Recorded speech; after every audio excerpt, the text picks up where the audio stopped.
So my first of these three lower body longevity movements is one of my favorites. I warm up with this basically every lower body workout that I do, and it's called the 90-90 knee roll. I initially learned this from a guy named David Gray of David Gray Rehab and his Lower Body Basics 1 program.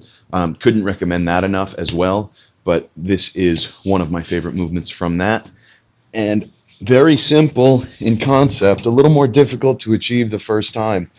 But it's called 90-90 because our knees make a 90-degree angle and our hips make a 90-degree angle. So this line is the two 90-90s. What we do then is we squeeze the foam roller between our knees, head and neck nice and relaxed. We take a long exhale so that our ribs close down in the front. We dig our heels into the wall and pull down, not so much that we're trying to push ourselves off the wall, but just so we get a little bit of activity in our hamstrings. From there, we do a little bit of a posterior pelvic tilt, tilting the pelvis forward. So if the pelvis was a bowl, basically you're trying to spill out the back.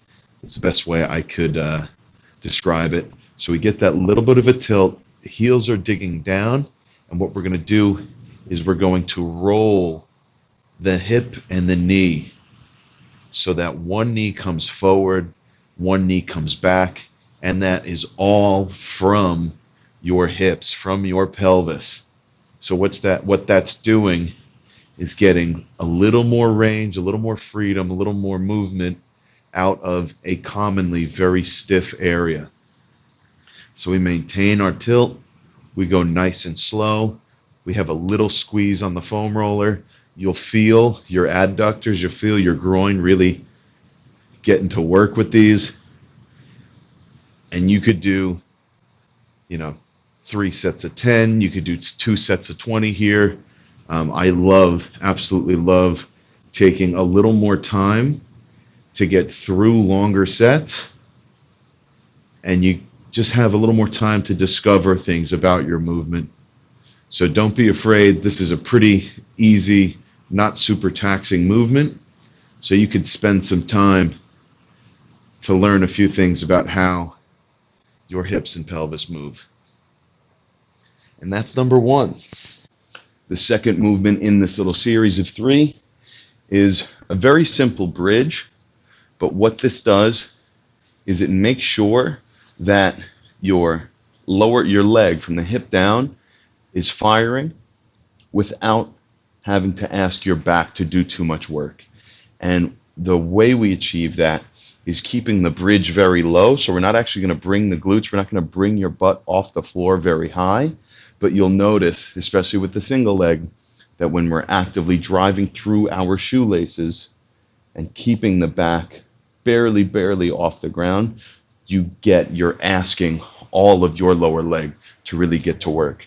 So what we do is we set up, I might be out of frame, but as long as you have the lower body, that's good. We set up just so you can barely get a little lift out of your heel. That is just telling you you are in the right range of motion, just so you can get a little bit of that stepping on the brake pedal, stepping on the gas pedal, plantar flexion, what we call, so pointing the toes. But what we're going to do is we're going to set up with our little bit of range here.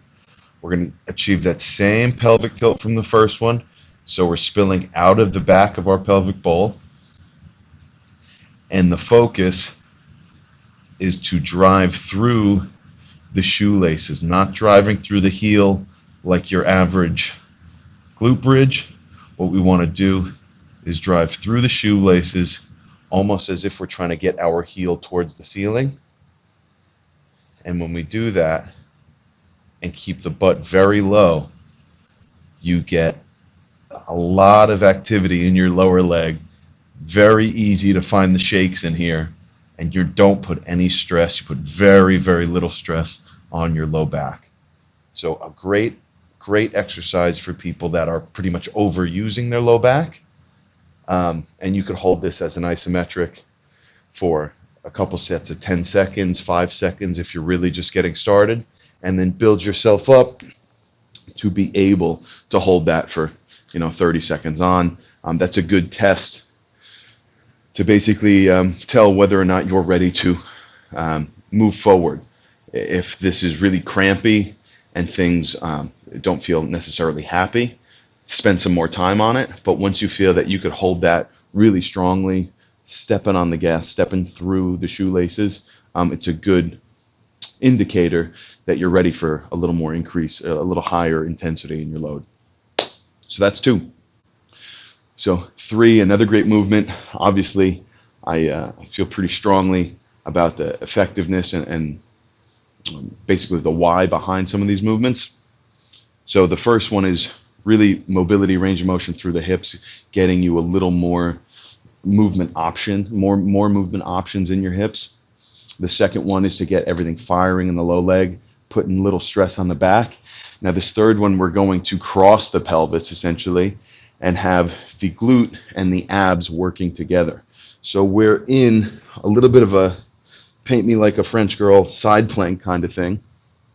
So we're laying here, but what we're going to do is we're going to make sure that our pelvis is stacked. We're going to make sure that we have a nice 45-degree angle of our hip coming off of our pelvis. And from here, what we're going to do is we're going to press our bottom knee through the floor.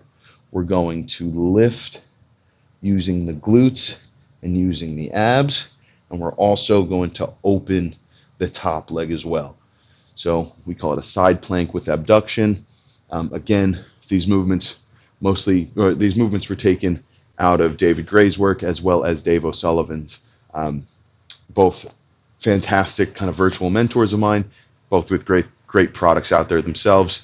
And these are 3 of the movements that I've taken away and use again pretty much every week, every day, either whether it's on myself or with my clients. So again, side plank with abduction, driving through the bottom knee, asking the glute to work, asking the abs to work, and getting the top leg up. And you're going to notice this top leg, this top glute is going to be firing not just as much as the lower one because the load's less, but it's going to be firing. So again, you could get sets of 5 here, sets of 10.